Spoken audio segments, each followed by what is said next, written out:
आदाब, नमस्कार। मैं रवि किशन एक बार फिर से स्वागत करता हूं आपका इस अद्भुत, अनोखे, अकल्पनीय सफर में। यह सफर आपको ले जाता है ऐसी दुनिया में जो खोलता है हर राज पिछले जन्म का।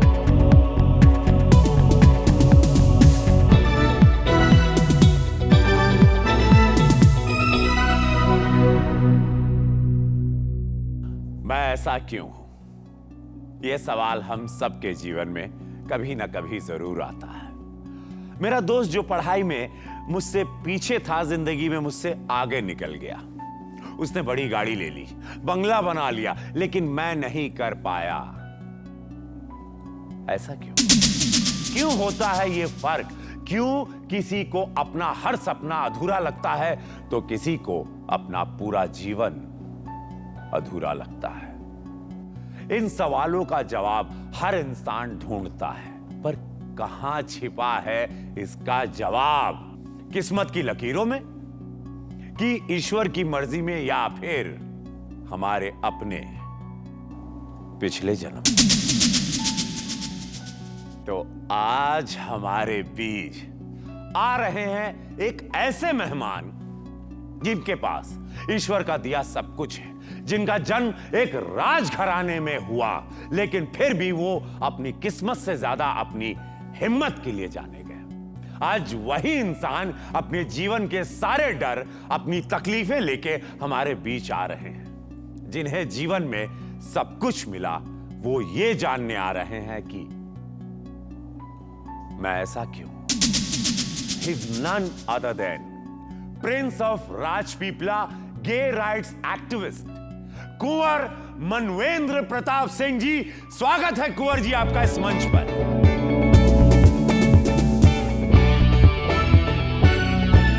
स्वागत है आपका, प्रणाम करते हैं आपको। कैसे हैं आप राजकुमार साहब? बस ठीक हूं मैं। क्या आप पिछले जन्म में विश्वास रखते हैं? जी बिल्कुल विश्वास रखता हूं। डॉक्टर तृप्ति जैन जो सारथी रहेंगी, जो आपको ले जाएंगी। आपके मैनेजर साहब जो 86 साल के हैं लेकिन अभी भी मजबूत घुड़सवार, आपके पार्टनर प्रज्वल। तारा जी, आपकी आंटी जी, और आपके बहुत अजीज दोस्त सिल्वेस्टर। आइए बात करते हैं इनसे। आइए।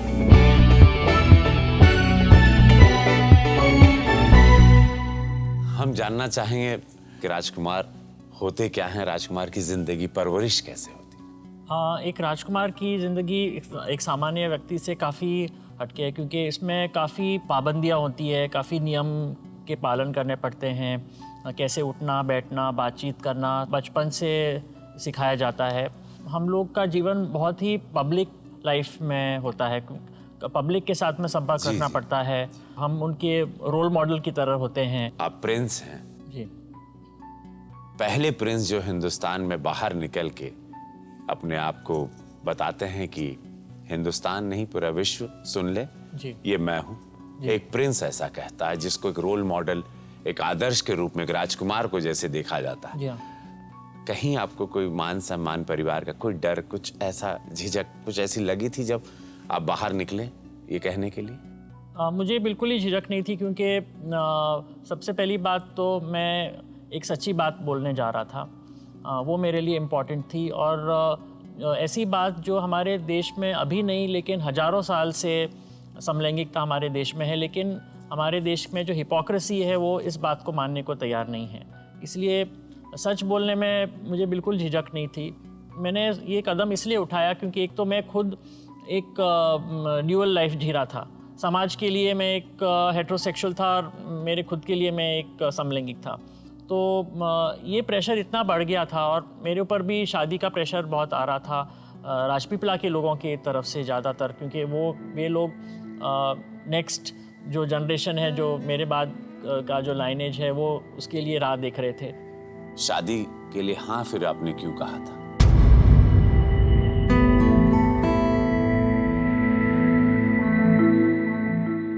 उस वक्त राज परिवार का जो मेरा जो अपब्रिंगिंग था, इतना प्रोटेक्शन में था कि मैं किसी को भी मेरी मन की बात, अंदर की बात शेयर कर सकता था, ना जान सकता था कि ये आखिर मेरे में क्या ऐसा क्यों हो रहा है कि ये सेम सेक्स की तरफ अट्रैक्शन क्यों हो रहा है। तो मैंने सोचा कि शायद ये लाइफ में एक टेम्परेरी चीज़ है और हो सकता है शादी करने के बाद में ये ठीक हो चीज़, जाएगी। हाँ, ये चीज़ ठीक हो जाएगी। और उसी विश्वास के साथ में मैंने शादी की, ये अपने आप को कि शायद चलो मैं एक चांस देता हूँ जी, कि शायद मेरा भ्रम है जी ये, हाँ, जी हाँ। मैं मर्दों की तरफ क्यों आकर्षित हो रहा हूँ। हाँ तो आपने शादी कर, जी हाँ भ्रम क्लियर हो गया। हाँ एक पहले हफ्ते में ही क्लियर हो गया। हालांकि मेरे लाइफ में बहुत सारी गर्लफ्रेंड्स हुई रही हैं, लेकिन उनके साथ में मेरा रिश्ता अलग सा रहा है, तो इसलिए शारीरिक कभी नहीं। जी कभी भी नहीं। कौन सा पहला सवाल है जो आप हमारे इस मंच पे शो में आए हैं और जो हमारी सारथी डॉक्टर तृप्ति जैन से जानना चाहेंगे? बेसिकली दो तरह के भय हैं। एक तो ऊंचाई का भय है और दूसरा मुझे पानी का भय है। क्या इसका पिछले जन्म के साथ में कुछ ताल्लुक है, और अगर है तो किस तरह का है? मुझे लगता है कि ये जो भी बता रहे हैं हमें, उसके हिसाब से मैं कहना चाहूँगी कि 3 चीज़ें। एक तो है पानी का डर, जी दूसरा है ऊंचाई का डर, जी, और तीसरा है कि इस पर्टिकुलर जीवन में उन्होंने गे जो बने हैं, जो चॉइस किया है, ये 3 चीज़ें हमें ढूंढनी है कि ये क्यों उन्होंने किया चुनाव। और शायद मुझे लगता है पानी, ऊंचाई और गे चॉइस जो है इनका, ये तीनों चीज़ें शायद जुड़ी हुई है। मुझे लगता है कि आज का सेशन बहुत ही इंटरेस्टिंग रहेगा। बहुत इंटरेस्टिंग होगा। Are you ready? यस। कोई भय? मुझे डॉक्टर तृप्ति पे पूरा भरोसा है, और डर होता तो मैं इस तरह से खुल के आता भी नहीं। मुसाफिर तैयार है, सारथी तैयार है, समय रथ भी तैयार है, मेरा हिंदुस्तान भी तैयार है। अब वक्त है वक्त के पहिए को उल्टा घुमाने का, जो लौट कर नहीं आता उस वक्त को वापस लाने का। अब खुलेगा हर राज पिछले जन्म का। और धीरे धीरे अपना ध्यान मेरी आवाज की तरफ केंद्रित रखिए। जितनी आवाजें आपको सुनाई दे रही है आसपास, वो सभी आवाजें मेरी आवाज के साथ घुल मिल जाएगी। आप एक शांत और आराम का अनुभव करेंगे। और अभी आप उस सफर पर जा रहे हो, जो सफर हम अपने मन से करेंगे, अपनी चेतना से करेंगे। उस जीवन की ओर जहाँ आपका डर, ऊंचाई का डर, पानी का डर आपके जीवन से, आपके जीवन की घटनाओं से जुड़ा हुआ है। आपके जीवन की सबसे महत्वपूर्ण घटना कि जब आपने महसूस किया कि आप गे हैं। मैं 1 कहूंगी और आप उस शरीर के अंदर प्रवेश कर देंगे। 3, 2 और 1। आपने उस शरीर के अंदर प्रवेश कर लिया। आपके पैरों के नीचे की जमीन कैसी है?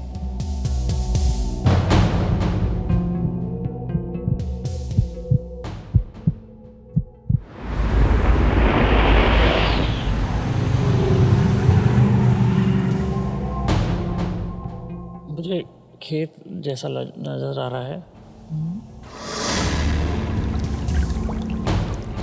और एक नदी सी बह रही है पास में। महसूस करिए किस तरह के कपड़े पहने हैं आपने। मैंने धोती पहनी। क्या पहना है धोती के ऊपर? कुर्ता जैसा कपड़ा है। खेत में आप खड़े हैं, चल रहे हैं, क्या कर रहे हैं खेत में? खेत में मैं गाय चरा रहा हूँ। कितना बड़ा खेत है? ज़्यादा बड़ा नहीं है, करीब 5-6 एकड़ जितना बड़ा हो। धीरे धीरे आपके जीवन के बारे में आपको और जानना है। 1 से 3 के बीच में खेती खत्म हो जाएगी, शाम होगी और आप अपने घर की ओर प्रस्थान करेंगे। 1, 2, जब मैं 3 कहूँगी आप अपने घर के अंदर होंगे और आप देख पाएंगे कि आपका घर में कौन लोग रहते हैं। 2 और 3।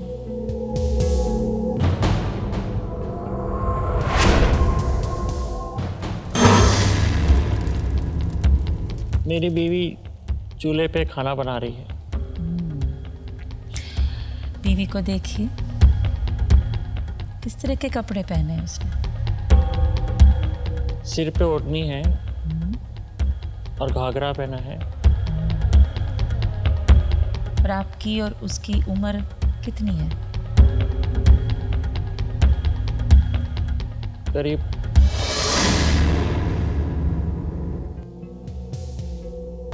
25 से 26 साल। और आप घर में प्रवेश करते ही कहाँ, किस ओर आप जाते हैं?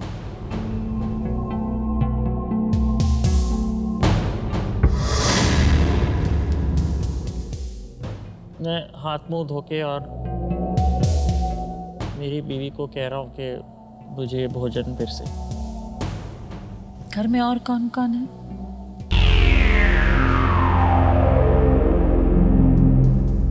और कोई दिखाई नहीं दे रहा है।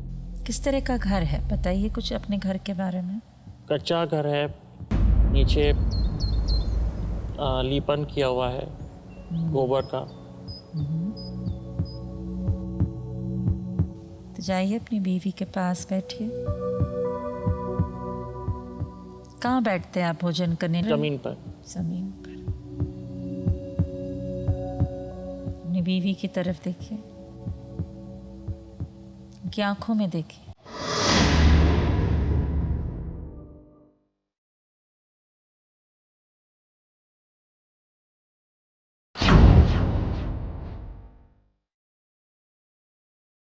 वो मेरे से नाराज है। वो गुस्से में है। वो खाना आपको परोस रही है। हाँ, लेकिन मेरे से ज़्यादा बात नहीं कर रही। क्या आपको लगता है कि ये बार बार होता है कि वो हमेशा गुस्से में रहती है, उससे बात नहीं करती है? वो हमेशा मेरे से ऐसे ही रहती है। घर के अंदर देखिए और बताइए, वहाँ पे कोई बच्चा है, कोई बुजुर्ग है जो आपके घर में रहता है?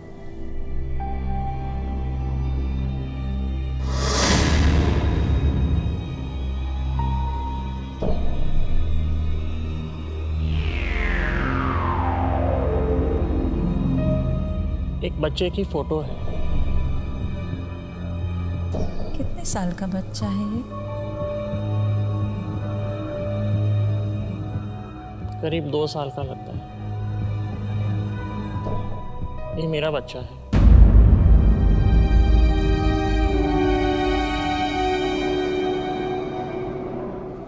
कैसा महसूस करे जब अपने बच्चे को देखते हैं अपनी फोटो में?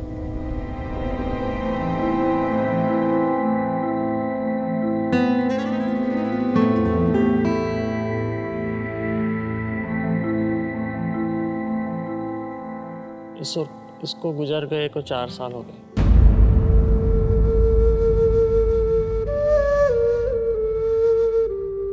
आप जानते हैं उसकी मौत कैसे हुई?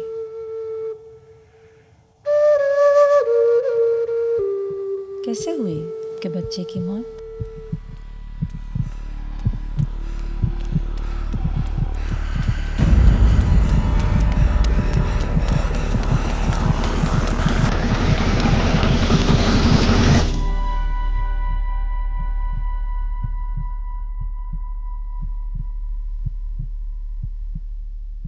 इसको नदी के उस पार लेके जा रहे थे और वो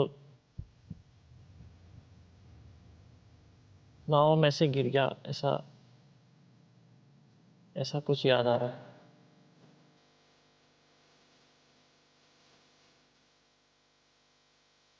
धीरे धीरे आप उस दुर्घटना की ओर जाएंगे जब आप नाव में थे।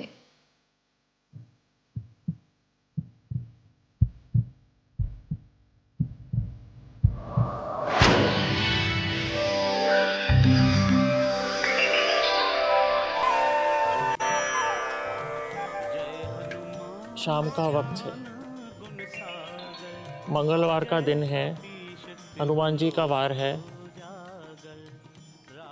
मैंने एक मन्नत मांगी थी तो वो पूरी करने के लिए आज ही ले जाना ज़रूरी है। मेरी बीवी मुझे कह रही है कि शाम बहुत हो गई है, हमें आज नहीं जाना चाहिए, लेकिन मैं ज़िद कर रहा हूँ कि नहीं, मुझे उसको आज ही ले जाना है।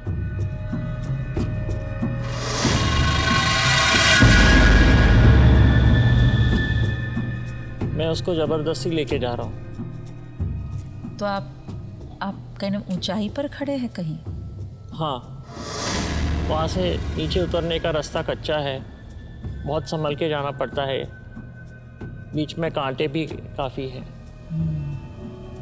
बच्चों की आंखों में देखो, उसको महसूस करो, उसकी सांसों को, उसकी आंखों को। ऐसा कोई शख्स है आपके जीवन से जुड़ा हुआ इस पर्टिकुलर जीवन में, बच्चा जिसको आपकी याद दिलाता? हाँ। किसकी? मेरा एक मित्र है। क्या आप नाम बताना चाहेंगे? सिल्वेस्टर। आगे बढ़िए। हम नाव की तरफ जा रहे हैं।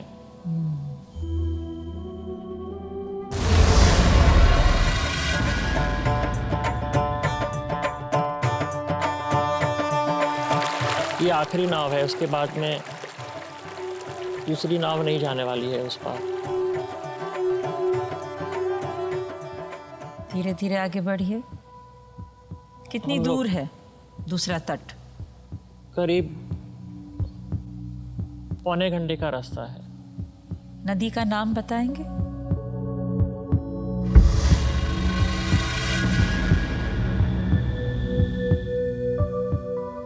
नर्मदा।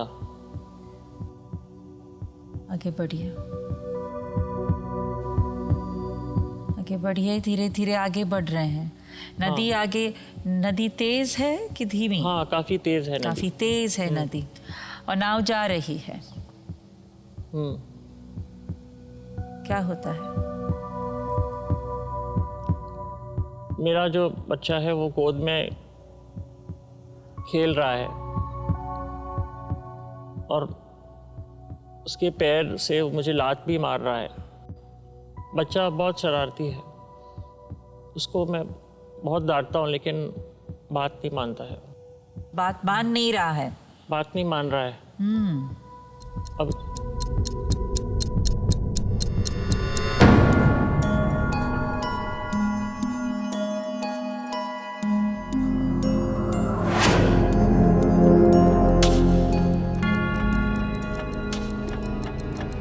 ओह, वो मेरे हाथ से निकल रहा है।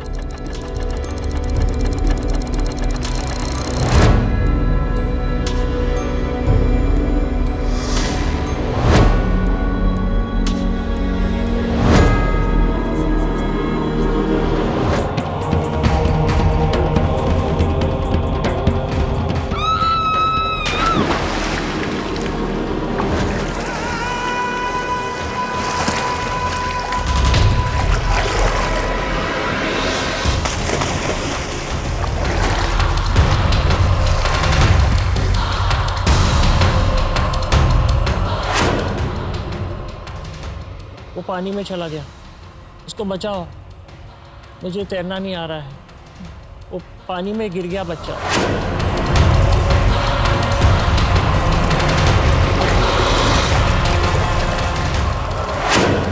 कुछ नहीं हो पा रहा है, वो डूब रहा है बच्चा वहाँ पे। बच्चे को देख रहे हैं आप डूबते हुए, हाँ, कैसा महसूस कर रहे हैं? बहुत दुख हो रहा है मुझ देख के। मैं बिल्कुल लाचार हूँ, कुछ नहीं कर सकता।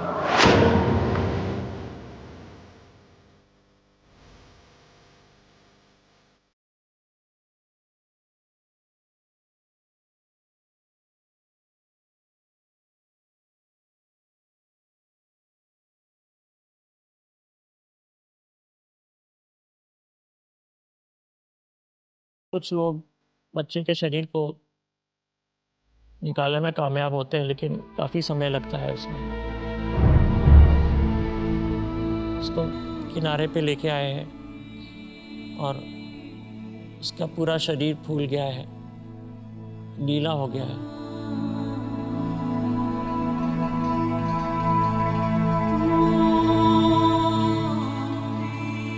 थोड़े टाइम पहले खेल रहा था और अब मर चुका है। बच्चे को अपनी बाहों में लेकर कैसा महसूस कर रहे हो?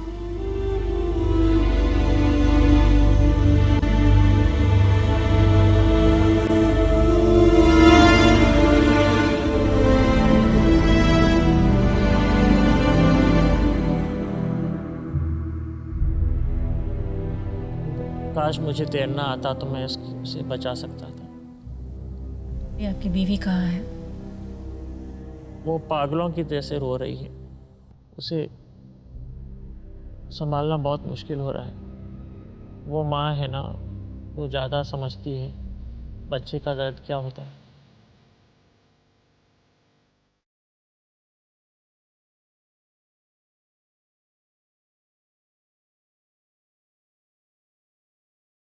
आप महसूस कर रहे हैं उस दर्द को? मुझे दर्द से ज़्यादा मेरे आप पे घृणा हो रही है। मेरे आप को एक बहुत बड़ा गुनहगार मान रहा हूँ कि मेरी वजह से हुआ है।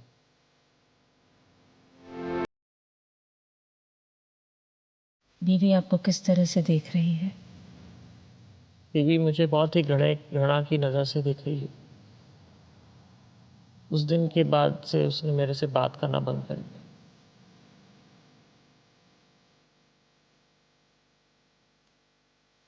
आगे बढ़िए, बताइए किस तरह से आपका जीवन व्यतीत हो रहा है, बीत रहा है? मैंने संन्यास ले लिया है। मुझे लग रहा है मैं कहीं जंगल में हूँ। मेरे केसरिया कलर के कपड़े पहने हुए हैं, मेरी दाढ़ी है, मूछें हैं, लंबे बाल हैं।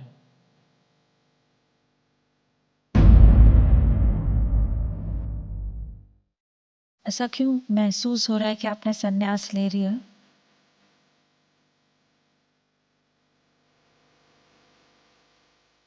मुझे लग रहा है कि मैं गृहस्थ जीवन के लायक नहीं हूँ, इसलिए मुझे ज़्यादातर आध्यात्म की तरफ लगाव होने की वजह से। आगे बढ़िए,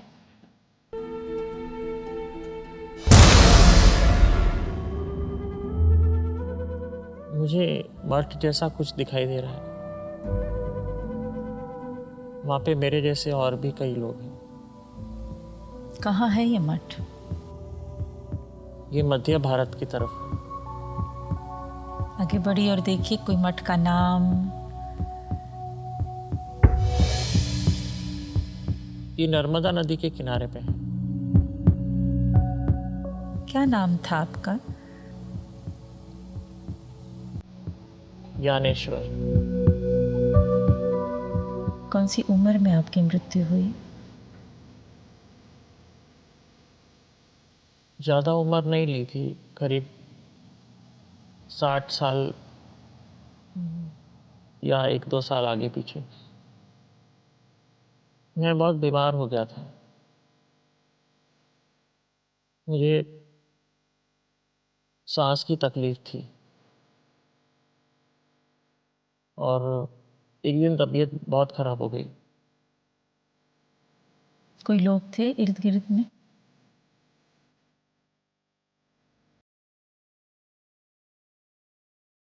एक दो लोग थे जो कुछ जड़ी बूटी बना के लेके आए पिलाने के लिए, लेकिन बहुत खांसी आ रही थी, श्वास उठ रहा था, साफ कुछ नज़र नहीं आ रहा था।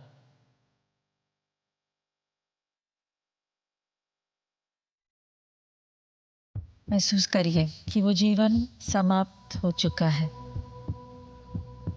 वो शरीर आपने छोड़ दिया है। धीरे से इस शरीर में आपको प्रवेश करना है। 1 से 3 के बीच में आपके शरीर के हर अंग में वापस आ जाएगी। 2, मैं 3 कहूंगी तो आप धीरे धीरे अपनी आंखें खोलेंगे और एकदम अलर्ट हो जाएंगे। एकदम जैसे सो के आप उठते हैं वैसा फ्रेश महसूस करेंगे, खुशहाल महसूस करेंगे। 1, 2, 3 धीरे से अपनी आंखें खोलिए।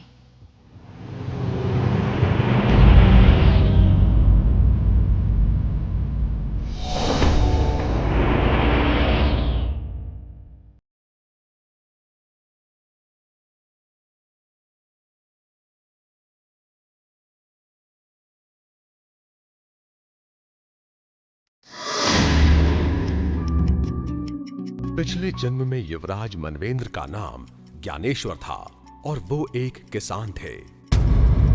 इस जन्म की तरह पिछले जन्म में भी उनका घर नर्मदा नदी के पास था। जिस तरह का हनुमान मंदिर मनवेंद्र ने अपने पिछले जन्म में देखा, वैसा ही एक मंदिर मध्य प्रदेश के मंडलेश्वर इलाके में नर्मदा के किनारे पर आज भी मौजूद है। पिछले जन्म में मनवेंद्र ने अपने प्रिय दोस्त सिल्वेस्टर को अपने बेटे के रूप में देखा, जिसकी मौत नदी में डूबकर हुई थी, और इस जन्म में भी सिल्वेस्टर को पानी का डर है। स्वागत है आपका इस जीवन में मनविंदर जी। Thank you. कैसा लग रहा है ये जीवन? बहुत अच्छा लग रहा है। नर्मदा नदी आपको बार बार दिखाई दी। नर्मदा नदी आपके पूरे जीवन में पिछले जन्म में जुड़ी हुई थी जी। इस जन्म में नर्मदा नदी से कोई कनेक्शन? बहुत कनेक्शन है मुझे। मैं जब राजपीपला आता हूँ तब सबसे पहले मैं नर्मदा नदी को दर्शन करके और अंदर आता हूँ। आपका मन नहीं किया कि कूद जाएं पानी में, सिल्वेस्टर को बचा लें? एक पिता कूद जाता, एक ही पुत्र था आपका। मन तो हो रहा था बहुत, लेकिन वो नदी को देख के भी डर लग रहा था, क्या पता मैं भी उसके साथ बह जाऊं तो फिर कोई भी नहीं बचेगा। कोशिश कर सकता था लेकिन वो भी मैंने नहीं किया। शायद मैं डरपोक था, इसलिए कायर था, तो इसलिए नहीं कर पाया मैं। इस जन्म में आप क्या हैं? हमको कायर तो नहीं लगता। नहीं, मुझे भी विश्वास नहीं हो रहा है कि मैं कैसे एकदम खुल के बाहर आ गया, और मुझे जरा भी डर नहीं लगा इस बात में। हम खुलेआम बाहर आके कहने के लिए कि मैं एक समलैंगिक हूँ।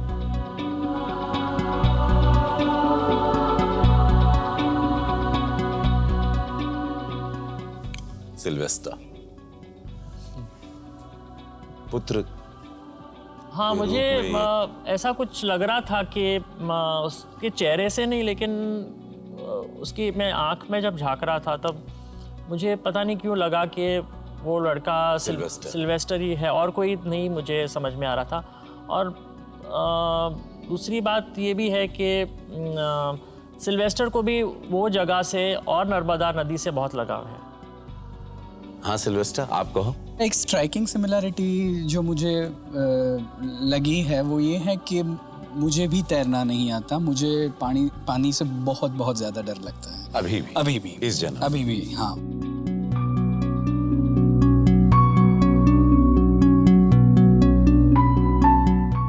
डॉक्टर, हम जानना चाहेंगे कि ये पूरा माजरा क्या है, ये सिलसिला, ये कनेक्शन, ये पास्ट, सिल्वेस्टर पुत्र, पानी में गिरना, सिल्वेस्टर का पानी में डर। प्लीज थोड़ा आप बताएं, मैं शांत हो जाऊं। मुझे लगता है बहुत ही इंटरेस्टिंग सेशन था, क्योंकि अगर आप देखें तो इसको हम कहते हैं ऑपोजिट लाइफ टाइम। उस लाइफ में आपने देखा कि आप गरीब थे, आपकी एक बीवी थी, एक बच्चा था, आपको गिल्ट था कि मैंने अपने बच्चे को नहीं बचा पाया। इस जीवन में जब आपकी शादी हुई तो आपने कोशिश भी नहीं की कि आपका कोई पुत्र हो, because you didn't want to create more guilt. आप ज्यादा गिल्ट पैदा नहीं करना चाहते थे, इसीलिए आपने शायद चूज किया इस जीवन में कि आप you are a gay, you have nothing to do with women. आपका औरत से कोई दूर दूर तक रिश्ता है ही नहीं, क्योंकि उस जीवन में रवि ही हैड डिफिकल्टी विद विमेन। उनका गुस्सा, बच्चे को खोना, और जिद्दी किस्म के भी थे, ये बहुत जिद्दी थे, होना, स्टबर्न थे। करेक्ट। और इस जीवन में उन्होंने वो बिल्कुल ऑपोजिट चुना है। तो it is very interesting. the only similarity, अगर हम देखें कि कहने समानता क्या है, तो वो ये है कि उस जीवन में भी पानी का डर था और नहीं स्विम कर सकते थे, तैर नहीं सकते थे, और इस जीवन में भी वो डर कंटिन्यू हुआ है। बहुत अच्छा लगा आप यहाँ आए और हमारे मंच की आपने शोभा बढ़ाई। ये आपके लिए एक ओह, बहुत ही सुंदर है ये है सुरक्षा कवच। ये आपकी रक्षा करेगा जब भी आपको ऐसे लगे कोई भी खौफ, कोई भी डर। मुझे नहीं लगता इस जन्म में आपको डर लगेगा इस रिग्रेशन के बाद। आपका बहुत धन्यवाद। भगवान हनुमान जी करें और सारे प्रभु करें कि आपकी रक्षा हो। आप आए उसके लिए तहे दिल से धन्यवाद। आप सभी लोगों को हम प्रणाम करते हैं।